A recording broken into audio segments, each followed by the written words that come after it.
Hello? James just has a phone call. Well, morning, gents. Well, look, we're back here again. Taylor Mammon podcast, deep dive, whatever we want to call them. But we've got two of the big boys that are in the room. We've got James and Nathan with us today. And today's conversation is all about, the American clients that we've had and, the history of how Taylor Mammon kind of got some of those clients, but also the difficulties that they've had to face along the way. So, let's just go back to the beginning. And I know we've covered this and there's other content that we've generated, but, Taylor Mammon, you two have obviously worked quite closely. You've got your other business partner, Oliver. But let's just talk about that and how kind of the America side of the business, like in terms of bringing in the Ignites of the world, etc. started. Yeah, I think it was quite early on in our relationship where I think the Taylors identified that CBD was a real thing, and it wasn't a case of just Ollie and I coming to the guys with a new kind of fangled idea. And I think it took some time for even Ollie and I to perhaps educate our business partners in kind of the potential of what was out there in America and Canada and other regions. And I think it was kind of only at a juncture, I think, when we were kind of looking at where to mobilise the company and frankly deciding early on that we didn't want to go out and get raise funding, or otherwise we were limited to our own funds. And I think really we identified there were some very large North American brands that were listed on the stock market or getting close to listing on the stock market, and they would value a European manufacturing and distribution kind of piece very strongly in that raise. Amazing. And you were saying before, you went out and when you first sat down and thought about it, you were like, who are those people? And you literally wrote them down, didn't you? Yeah. Well, I think there's definitely two parts of the conversation. I think Oliver and I were doing a very early stage educating the Taylors as the opportunities that were out there. So, I mean, for Oliver and I, we absolutely had identified the biggest brands out there, marking them down on a piece of paper quite literally to aggressively go out and find them. Early on, we had a relationship with a very large group that went on to be sold, known as Select Oil. And we went over to Portland, Oregon, and kind of our eyes were open to the perhaps how sophisticated the market was out there. And we were surrounded, we had a boardroom around us of individuals that were ex-people that had worked at Apple, other people that had worked at Beats, other people at Coca-Cola, and all of a sudden the penny had dropped quite quickly that, we had an opportunity to operate in a field which is not dissimilar to that of the kind of the dot-com boom. So I think, there was definitely, whether or not we actually physically wrote them down on a piece of paper or not, I think we were very quick to identify the brands that was synonymous to the industry. So, in a similar way that Nike is to trainers or Coca-Cola to soft drink. And I think we identified those heavy-hitting names, 5 of which sort of still remain on a physical board in the office, and we've got relationships with 3 of them. So, so I think in a nutshell, we did identify the big brands that we wanted to associate with, and obviously the big obvious brand that everybody knows that we're involved in is Ignite. And I suppose as 35-year-old married men wishing to live a certain lifestyle, Dan Bilzerian was certainly the kind of the antithesis of exactly the type of target brand that we wanted to go for. Amazing. And look, with this experience, you've obviously had to overcome hurdles, complications with bringing these brands in. I mean, if you were to define, the big things that you've learned along the way with your experience and what makes you so great at bringing these brands over, what would those things be? I think, it's ensuring that foundations are laid. There are key examples of major brands in the market, in the American market, who already have a footprint. And it's quite, I suppose, for the brands themselves to kind of identify other markets and think they could potentially walk straight in and have that same success immediately from from another market. Forget the UK market or any other. And it's kind of balancing the existing success of that brand in one market to transition it into another isn't necessarily a click of the fingers fix. And I think that that's where the foundations that we laid as a business very early on kind of enabled us to kind of support those brands, give them a clear understanding of what efforts need to be applied, not just from Taylor Mammon, but from them as well as a company.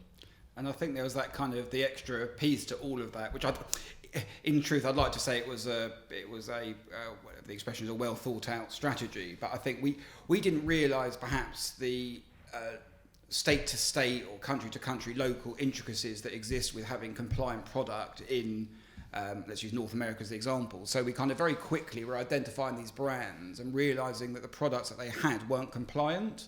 And I think by having that manufacturing piece as well as the pre-existing distribution network, we were really able to work with those brands to reformulate or tweak wording or certification, whatever it may be, to allow their products to actually be successfully distributed, because there are many, many examples of well-known American brands that are here but totally not compliant, and I suppose the house is built of straw. Well, I guess that's part of the point, isn't it? Is that, yes, Taylor Mammon, manufacturing, distributing, but there's much more to strings to the bow, should we say? Yeah. Like, there is a lot of, like, compliance being one side of that. But, I mean, what other services are you providing to existing clients that, you know, is not the average manufacturer's kind of remit? No, I think, I'm sorry to jump across, I was just going to say, I mean, I will stay quiet for a second and let James talk. Sure, you will. I think, yeah, I'm trying, I'm desperately trying as hard as I can, but I think really the skill set, and I suppose as well, being around for kind of 5-6 years, the first couple of years were a real slog for us, and I think it was a case of putting those building blocks in place that allow us to now be able to provide a turnkey solution. I mean, for example, James, do you want to talk perhaps about issues that we and clients have had with banking or legal, or, you know, how we've been able to bring those all in? Yeah. I mean, maybe I'll start from, you know, adding on to Nathan's kind of example of, you know, compliance and reformulating existing formulations to be compliant in our region. I think that took, you know, that in its on its own kind of took some broad discussion with these brands, because, you know, they are effectively, you know, putting their brand assets, you know, in our hands, and, you know, we are, you know, we can follow a recipe, or, you know, and you know, match the formulation of a SKU. But then when you kind of break down that formulation and look at, okay, the flavor profile, for example, the flavoring house that they would generally use in the States, or a closer supplier to where they're positioned, didn't make financial sense to ship those flavors to the UK. So also, in a very trivial sense, like you said, it's also about flavor palettes and tastes, right? I mean, we joked about it, but early on we identified some of these kind of more popular brands in America that would have flavors like a popular one we saw all the time was bacon flavored. Yeah. Bacon flavored this, bacon flavored that, which again, no disservice to bacon, but it's not something that kind of translates particularly well. So there's been a lot of that kind of, it's not only the reformulation and making sure that everybody's legal, but I suppose it's because of how well known and highly regarded we are in the distribution space. We've had a finger on the pulse to really be able to help and direct clients to flavour profiles that are more prevalent in UK and Europe if required. I'm sure that is very valuable information to a lot of them, but, you know, that's, sure. that's the stuff you've learnt over that time, right? Yeah. And look, just carrying on, like what you said in terms of, you know, difficulties with legal, like banking, finance sector. I know I've always moaned about payment portals and payment providers in this space, in CBD generally, and the lack of support. But I mean, you must have dealt with that for the American market, because obviously 2 regions, they need to sort out that, and that's something that you guys support on, right? Yeah, exactly. I mean, we, again, identified very early on that in order to be able to bank in the UK, you need a UK bank account and therefore a limited company. So I suppose, again, we partner with certain individuals that allow that process to take place very swiftly, in terms of making the American or Canadian or wherever it may be entities set up in the UK properly to be self-sufficient for themselves within the UK. there are some obvious issues or hurdles that we need to get around. The biggest one seems to be that a lot of the companies that we tend to work with in North America are what's known as plant touching, which when you're plant touching and that substance is illegal in certain territories, you are potentially being looked at for dealing with proceeds of crime and things like that when it takes to the money. So again, through a careful consideration and making sure that we have found the right, I use the word partners, but say that loosely, it's about surrounding yourselves with the right people that have the right advice, and we're certainly well placed with a number of leading law firms to be able to help with that transition. Amazing. And is there anything else that we kind of provide, like Taylor Mammons kind of specialities of, like, from experience, from potentially examples? Yeah, I mean, kind of moving on from a finished product and an entity who don't necessarily have their eyes on the ground. They don't have their eyes on the ground in the UK. There are a number of items that need to be covered as a business if you're not positioned in that country. Where are you going to store your product? Who's going to QC the production? Who's going to ship for your website, so your storage and your fulfillment services, and your distribution. And managing your distribution and understanding your distribution and where you want to position your brand, to your marketing, your execution on marketing and retaining third-party agencies for in-store activations or other activities. It's a very kind of, I suppose, a nervous.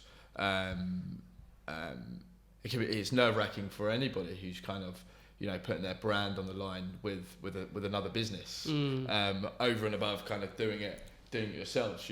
Me and Nathan have always had aspirations to launch a brand in another territory, and the question is, or open up our services in another territory, and it's, what does that mean? What would that mean for myself and Nathan? Would we have to be present in that country, or could you rely on a third party partnership? It's okay, I guess the same theory, isn't it? It's like, what are they doing and what would you have to do to knock on? So correct. In the same way as like these brands in America that you are currently working with, they've basically given you the reins to a degree, right? Like, yeah, I mean, I think we were very careful to position ourselves correctly and call ourselves that kind of turnkey solution, because as you alluded to before, we don't have our own retail brands, and the strategy was really to identify, knowing that we couldn't take on every brand in the world, at a risk of changing the company for who we are. We really just tried to go out there and identify the brands to work with and treat those brands almost as our own. So when it comes to that kind of turnkey solution that we talk about, and we can, if it's relevant or not, kind of break down and identify exactly what those services are. But a brand can come in and take use of the full suite of services, allowing them to literally almost not have to lift a finger in the process, or you can take up one of the many individual aspects and keep control as much as you want. I think I've said it before, but really it's the success, the job that we do looking after and curating that brand to launch that into this country directly affects the success of our business. So we're very, very careful with all brands that we work with, and are very selective. And let's just dig in on this selection process. Like, Taylor Mammon takes pride in the brands that they support and work with. I mean, if you could allude to what is it that you look for? Like, what are the things that you're considering when you're debating taking on a brand? Because as much as you're trying to pitch your services to them, you're not taking on anyone. No. It's a partnership. You need to have trust, I guess, is a big part of it. But I guess what are those?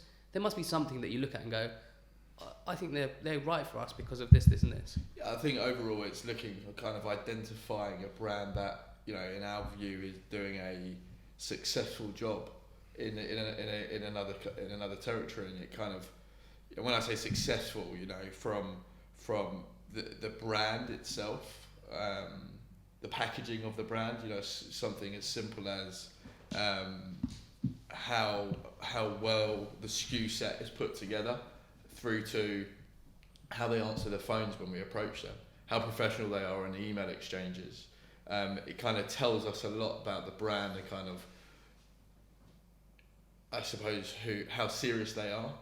Well, I think as well, it's actually a very good question, because I think that our strategy changed through time, and I think although we were kind of attracted to perhaps the bright lights and the razzmatazz around some certain brands, it's only when we started to get involved in these, like I say, brands in quotation marks, that you start to really understand how much smoke and mirror exists and how a lot of the industry is totally fabricated. I mean, James and I talk about it, quite a lot.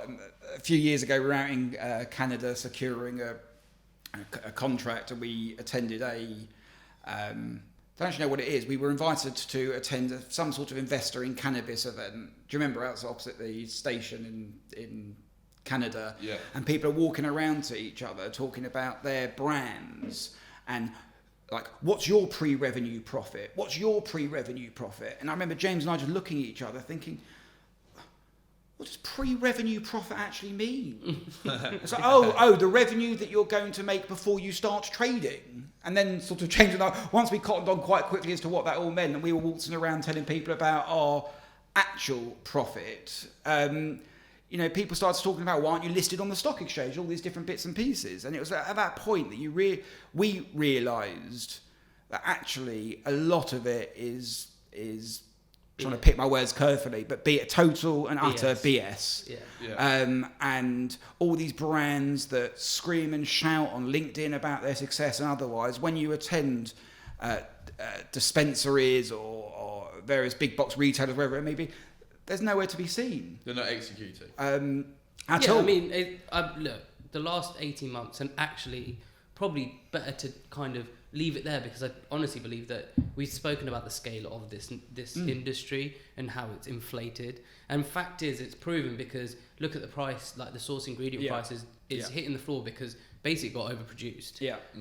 And it's basically a nature of exactly what you've said, right? It's just a knock-on effect of people saying we're going to be huge, and then everyone going, well, we don't actually need your stock anymore. Correct. So we, like I say, so really we went out to identify and arrive at our own opinion as to brands that are successful, have the right legs, and ultimately, without wishing to sound crass, have got the marketing war chest required to tackle the UK and the European way, in the way their aspirations are. And that's not said in a contrived way. Obviously, we have no access to those funds anyway, but it's about making sure that brands, I reference Nike, Coca-Cola and all these other ones, they've only got their brand positioning because of, obviously, good product, but also being in a position to execute on all the things that they...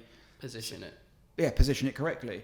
And I think, perhaps, again, put words into James's mouth, but perhaps it's worthwhile explaining that, I took a lot of confidence off the back of James's and family's business historically in the vape distribution game, which it was a very similar, again, 4 or 5 years ago, it was a very similar thing. And I think I've looked a lot at what James has done in terms of being able to identify certain brands and their key characteristics, and then being able to successfully distribute those. Yeah, I think when we kind of circle back to what do we look for in a brand, and there are, like Nathan explained, there are tons of brands with tons of cash, and they may have an aspiration to come into the UK, to enter the UK market. And yes, of course, the marketing spend and the ammunition in terms of funds is vitally important. If the aspiration is to mass market a product and do some serious volume. However, you have, there are a few kind of key elements in terms of successfully converting those sales once those SKUs are on the shelf. And and that's where we could see, you could easily separate the bullshitters from the I suppose the experts in just kind of looking at a SKU set of a particular brand and kind of homing in on how relevant they are to a particular market and if they're actually converting on shelf. Because if you look at the UK market, we could easily launch a a skincare range that focuses on bad skin. But if the education piece isn't there, in general, across the board in the market, then perhaps that money spent is going to get through, is going to be lost because the market may not be ready at that particular time for a skincare range that combats bad skin with CBD. So it's kind of, looking at each individual market, understanding our market, which we do understand our market very well, and making sure that the channels that we're going into are actually ready for the ingredient. And I think that's the, I suppose, the crux of it all. I think it's the misunderstanding in some scenarios from,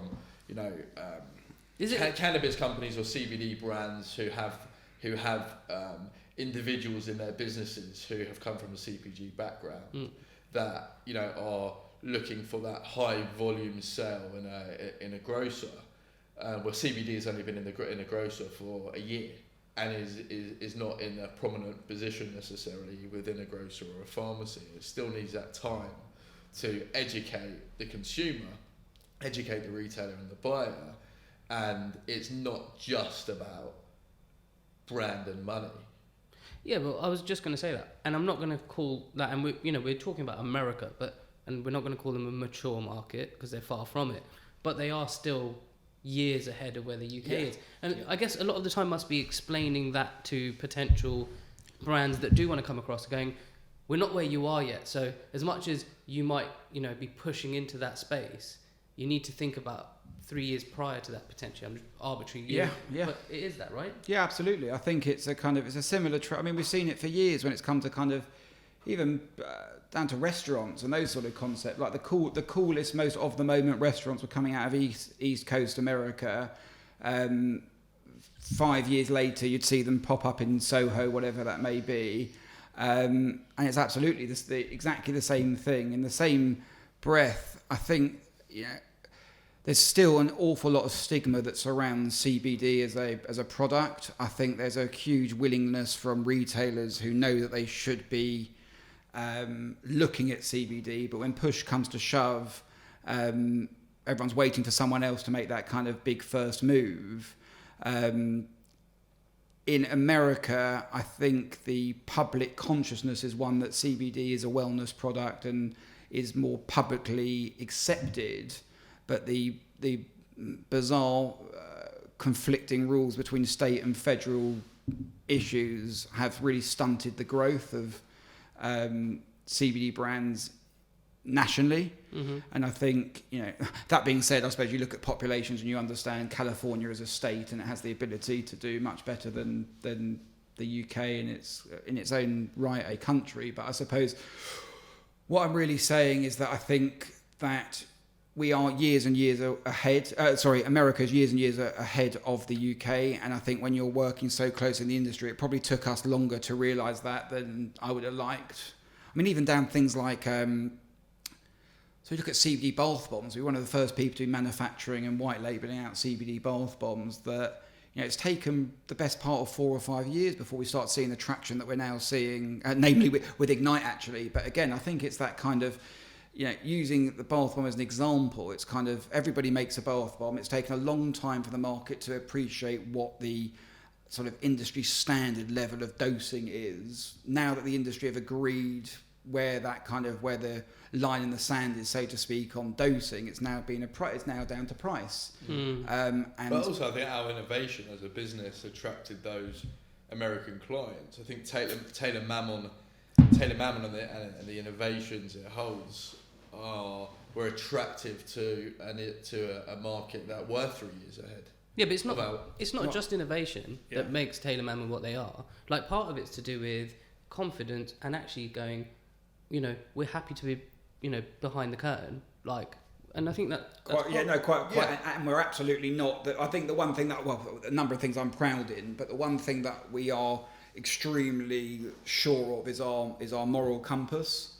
And I think that's really held us in very good stead, because there are many opportunities where we can take advantage of whether it's a situation we've got ourselves in or otherwise, but it's kind of, we're very, very important that integrity sits at the top of all of it. So, yes, innovation is great. Yes, all these other things are, but ultimately, I think it's really the ability to it's wear our heart on our sleeves and treat everything as if it's our own, and supported by James's historic knowledge in understanding price points and retailer relationships. Last kind of question that I've got, and potentially you might not be able to answer, but if there was a brand that was looking to enter the UK market, and without giving away the secrets, what if there was 3 things that you'd be like, these are the things you truly need to consider? Yeah. What would that be? Be very interesting. I've done a lot of talking. I'd like James to answer that one first, and then I'll. James is going. Yeah, I mean, it has to be for me compliance number one. How you're going to sell your product, who's going to sell your product for you, where you're going to store your goods, how you're going to ship your goods. I think the basics of operating a brand in another territory and ensuring that it's in the right hands. Or do you go through that headache yourself of managing that operation from overseas, employing and opening up an office in the UK and managing that process? That's a choice of, I can't put, I could probably name one business that has taken that step, but compliance has to be on the top, of that list. Of that list, it has to be number one. And then for me, just naturally thinking about process and how that product's going to be distributed it goes to banking, storage, fulfillment, and distribution. Which is the fundamentals of sales. Fundamentals, correct. Absolutely. And actually, we've spoken about it in terms of a partnership and taking on the whole process. Yeah.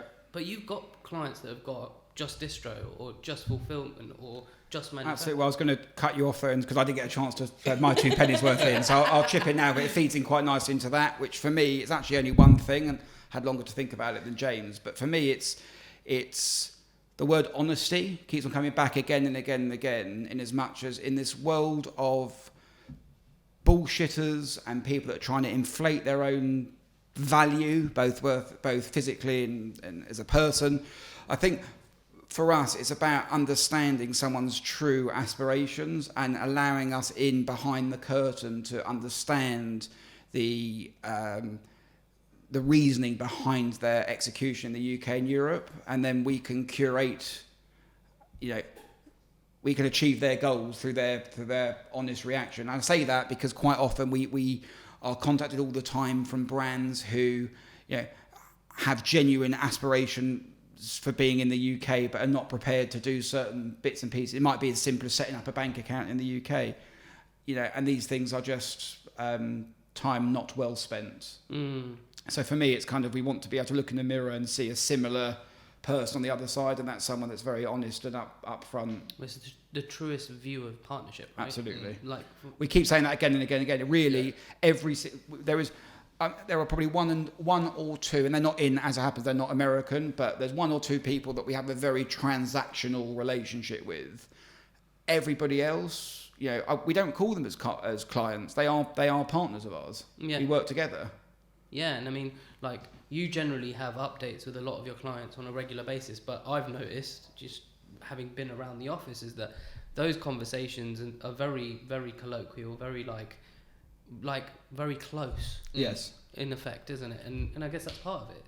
For sure. I mean, it's easy for Taylor Mammon to turn around and take a budget of, whatever the size may be, and, promise the world,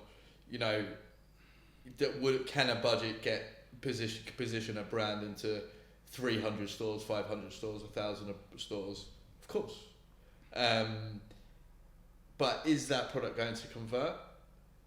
And is Taylor Mammon going to kind of take that approach of taking the money from those clients and say, yeah, no problem, I'll get you into 300 stores, when we know that we can position into those stores, but we don't believe it's going to convert?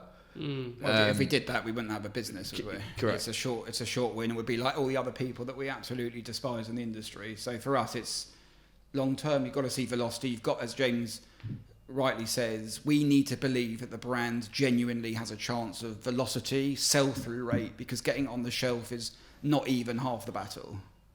Amazing. Look, gents, it's been great. We've nearly hit time, but is there anything else either of you wanted to add before I kind of round it off? Like, is there, if you were to speak right now to the listener who could be an American brand, what would you say to them right now? Like, if they, pitch yourselves. Yeah, it's a bit crap. I suppose really I hope somebody is listening on the other side of the pond who is looking for a genuine partner and somebody who can provide this kind of turnkey solution for the manufacturing, sale and distribution and all things in between of their brand in the UK, and trust in our ability to do that for them. Amazing. Anything from you, James? I think Nathan's a better salesperson than I am. Yeah, I've also got a second-hand car outside I can sell you, an iPad with a broken screen. Well, look, just let me know. Gents, it's been great. Thank you so much for the time. I know that both of you gents are on LinkedIn, available by email. It's all on the website. 100%. If anyone's interested in getting in touch, both these guys are available and obviously very honest in their response. So I'm sure they'll give their honest feedback on a product line that you are debating bringing into the UK and whether it will be successful or not, and how they can best help.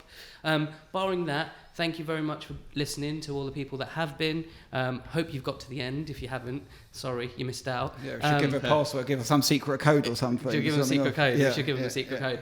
Look, we are creating more and more content around this, around the CBD space, around Taylor Mammon, and the complications of this industry. So with that being said, I've been Kev. I'll leave you guys to it. Bye.